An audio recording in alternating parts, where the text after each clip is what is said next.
ঠিক আছে, তারপরেও তাকে সোশ্যাল মিডিয়া ট্রায়ালে ফেলা কতটুকু ইনজাস্টিস, যে তাকে এটার জন্য তাকে জীবনময় তাকে আপনি হলো একটা সোসাইটির কাছে বেইজ্জতি করে দিলেন এই ক্রাইমের জন্য। আমি চাঁদাবাজ না হওয়া একটা মানুষের প্রতি তাহলে এটা কতটুকু জুলুম, যে আমি কেন এদের ভুলগুলো ধরলাম। বলতেছে যে এরা তো ছোট মানুষ, ভুল করতে পারে, ভুল ওদেরকে ধরায় যায়, তুমি এটা ফেসবুকে বললা কেন? ঠিক আছে, আমরা তো পাশাপাশি চলি, কাছাকাছি চলি, আমরা ভুলগুলো দেখায় দেয়, আমাদের কথা কেউ দাম দেয় না। ঠিক আছে, তখন সোশ্যাল মিডিয়ায় বলা ছাড়া এগুলো উপায় থাকে না। আমি একটা এই মব ইনজাস্টিসের বিষয়ে একটা উদাহরণ তুলে ধরি। আমাদের সাথে একজন সহযোদ্ধা আছে, নাম হলো আব্দুল্লাহ। আব্দুল্লাহ আমাকে ফোন দিল যে পপুলার হাসপাতাল আপনার হলো কিছু ছাত্রের চিকিৎসা বাবদ 60 লাখ টাকা বিল করছে, আগে 30 লাখ টাকা বিল নিছে। তো এই গণ অভ্যুত্থানের এই অসুস্থ মানুষগুলোর কাছ থেকে 60 লাখ টাকা বিল চাই, আপনারা আসেন, তো আমরা সংবাদ সম্মেলন করব। তো আমি বললাম আমি তো আসতে পারবো না, আমার তো সময় নাই, আমি অলরেডি একটা শহীদদের দোয়া অনুষ্ঠানে আমি একটা অংশ নিচ্ছি। তো আপনি সাংবাদিকদের সাথে কথা বলেন। তখন সে সাংবাদিকদেরকে সংবাদ সম্মেলন করলো এই বিষয়ে। এরপরে কি করছে দেখেন, এই সমন্বয়কদের একটা অংশ আব্দুল্লাহকে মানে ম্যানেজ করছে পপুলার হাসপাতাল।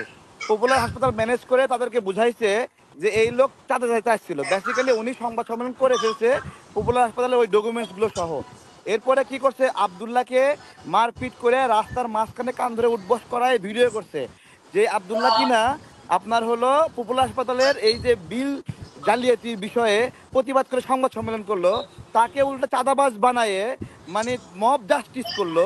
তাকে গণধোলাই দিয়া কান ধরে উঠবস করায়ে তাকে হলো ভিডিও করে সোশ্যাল মিডিয়ায় অসম্মান করলো। ভাইরাল করে আমার ক- দিলাম। আমার ক- আমার কথা কি জানেন, ধরেন একটা লোক যদি চুরিও করে, তাকে কি দেশের 16 কোটি মানুষের কাছে ভিডিও কইরা জীবন সে তো সুইসাইড করবে। জি, জি। সুইসাইড করবে, একটা চোর তো সুইসাইড করবে, আমাকে এভাবে অপমান করলো আমি সুইসাইড করব। এভাবে কি হুম। করা যায় নাকি? একটা চোরকেও কি ভিডিওতে আইনা কি অপমান করা যায়? আমি বলছিলাম আব্দুল্লাহর বিষয়ে।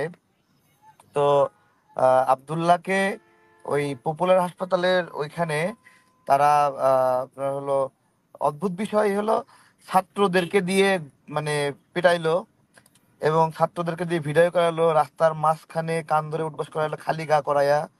বুঝছেন, আমার এত খারাপ লাগতেছিল। কেন খারাপ লাগতেছিল, এই আসিফ যখন ঢাকা বিশ্ববিদ্যালয়ে বিপদে পড়ছিল, তখন এই আব্দুল্লাহ মানে বাজ পাখির মতো ছোঁ দিয়ে ছাত্রলীগের মুখ থেকে নিয়ে যায় আর কি, সেফ কইরা, এরকম 2বার। তো আমাদের বিভিন্ন পুরো আন্দোলনের সময়ে ছেলেটা খুবই সক্রিয় ছিল।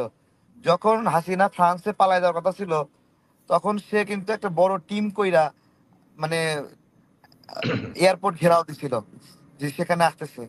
তো এরকম অনেকগুলো কার্যক্রমে একটা সক্রিয় মানুষ, এবং পুরোটা সময়ে সংকটে ফাইটার যাকে বলে, এবং তাকে বানায় দিল মানে মব জাস্টিসের মাধ্যমে চাঁদাবাজ, এবং তাকে গণধুলাই দিয়া মানে অবস্থা খুবই ভয়ঙ্কর। আমি চোখে পানি আসতেছিল যে মানে ধরেন যে কোনো একটা মানুষ যদি কোনো জায়গায় চাঁদাও চায়, মানে তার চাঁদাবাজের কথাই বলতেছি, ধরেন এক জায়গায় গিয়ে চাঁদাবাজি করতেছে, ঠিক আছে, তারপরেও তাকে সোশ্যাল মিডিয়া ট্রায়ালে ফেলা কতটুকু ইনজাস্টিস, যে তাকে এটার জন্য তাকে জীবনময় তাকে আপনি হলো একটা সোসাইটির কাছে বেইজ্জতি করে দিলেন এই ক্রাইমের জন্য। আমি চাঁদাবাজ না হওয়া একটা মানুষের প্রতি তাহলে এটা কতটুকু জুলুম। একটা বিপ্লবীকে এইভাবে আপনার হলো, তারপর ঢাকা বিশ্ববিদ্যালয়ে যেটা হলো একটা মানসিক প্রতিবন্ধীকে পিটায় মেরে ফেললো, ওই সাথে এটা রিলেট করলাম এর জন্য যে আসলে আপনার হলো এইভাবে হয় না আসলে। হ্যাঁ, এভাবে এলোমেলো ভাবে যে যার মতো করে বিচার করবে, যে যার মতো করে সচিব নিয়োগ দেবে, আমলা নিয়োগ দেবে, বাজার বসবে, এটা হয় না। একটা রাষ্ট্রকে সুগঠিত হতে হয়। এটা একটা মানে এটা যে কোনো একটা দিকে পাওয়ারকে হাল হইতে হয়, মানে নিরপেক্ষ থাকতে হয় না রাষ্ট্রকে। রাষ্ট্র যদি নিরপেক্ষ হয়, তাহলে রাষ্ট্রে গৃহযুদ্ধ লেগে যাবে। রাষ্ট্র যদি সমান সমান পাওয়ার হয়, তাহলে রাষ্ট্রে গৃহযুদ্ধ হয়ে যাবে। তাহলে এইখানে যদি এই সরকার আওয়ামী লীগের প্রতি নিরপেক্ষ আচরণ করে তাকে ইস্টাবলিশ করার চেষ্টা করে, তাহলে যে দেশে গৃহযুদ্ধ লেগে যাবে। সদ্য খুনে অভিযুক্ত একটা দলকে তারা যদি সোশ্যালাইজ করতে চায়, তাহলে দেশে গৃহযুদ্ধ লেগে যাবে। এবং এই যে ডিসি গুলো নিয়োগ দিচ্ছে, জাস্ট এগুলো গৃহযুদ্ধ লাগানোর একটা পূর্ব প্রস্তুতি। হ্যাঁ, একদিকে বিএনপির লোকেরা ফাংশন করবে, আর একদিকে আওয়ামী ডিসিরা ফাংশন করবে, গৃহযুদ্ধ। তো এগুলো আমরা আসলে যারা রাজনৈতিক কর্মী তারা আসলে একটা মানে রোড ম্যাপ নিয়ে কাজ করি, সাধারণ মানুষ সেই জায়গাগুলোতে রিচ করতে পারে না। আমরা যেটা 1 মাস আগে ভাবে বসে থাকি, সেটা সাধারণ নাগরিকরা 1.5 মাস 2 মাস অথবা 6 মাস পরে অনুধাবন করে।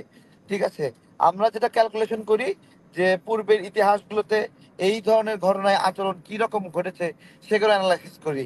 2008 সালে কি হলো, 96 সালে কি হয়েছিল, 90 সালে কি হলো, তারপরে 87 সালে কি হলো, এইভাবে 75-এ কি হয়েছিল, দেশ স্বাধীনের আগে কি হয়েছিল, এই বিষয়গুলোতে সংকটে কখন মানে সোসাইটি কিরকম আচরণ করে কিরকম, এগুলো আমরা সেগুলো অ্যানালাইসিস করে আলোচনা করি। নাগরিকরা এগুলো বোঝে না, না বুঝে আমাদেরকে গালি দেয়। তো আমরা অ্যাক্টিভিস্ট মানুষ, সেসব গালি শুনি, গালি শুনেও আবার মানে হলো সাহস নিয়ে বলি যে কাউকে না তো কাউকে এই পথটা দেখাতে হবে, কাউকে না কাউকে এই জায়গাটা উন্মোচন করতে হবে। তো আমরা সেই জায়গা থেকে নিজেদের ক্যারিয়ারের ঝুঁকি নেই। যখন প্রাথমিকভাবে ফেস দ্য পিপলে এই বিষয়গুলো উন্মোচন করলাম, তখন আমি যে পরিমাণে হ্যারাসমেন্ট শিকার হয়েছি, হত্যার হুমকি পেয়েছি, বিভিন্ন মানুষের আবেগের তো কোনো শেষ নাই। মানুষ একবার কাউকে আবেগে ভালোবেসে ফেললে আপনার হলো মানে তার জন্য জীবন দিয়ে দিবে, জীবন নিতেও পারবে। তো ওই রকম হয়েছিল আমার, যে আমি কেন এদের ভুলগুলো ধরলাম। বলতেছে যে এরা তো ছোট মানুষ, ভুল করতে পারে, ভুল ওদেরকে ধরায় দাও, তুমি এটা ফেসবুকে বললা কেন? ঠিক আছে, আমরা তো পাশাপাশি চলি, কাছাকাছি চলি, আমরা ভুলগুলো দেখায় দেয়, আমাদের কথা কেউ দাম দেয় না। ঠিক আছে, তখন সোশ্যাল মিডিয়ায় বলা ছাড়া এগুলো উপায় থাকে না। এই আর কি মোটামুটি। ধন্যবাদ আপু, সময় দিচ্ছেন।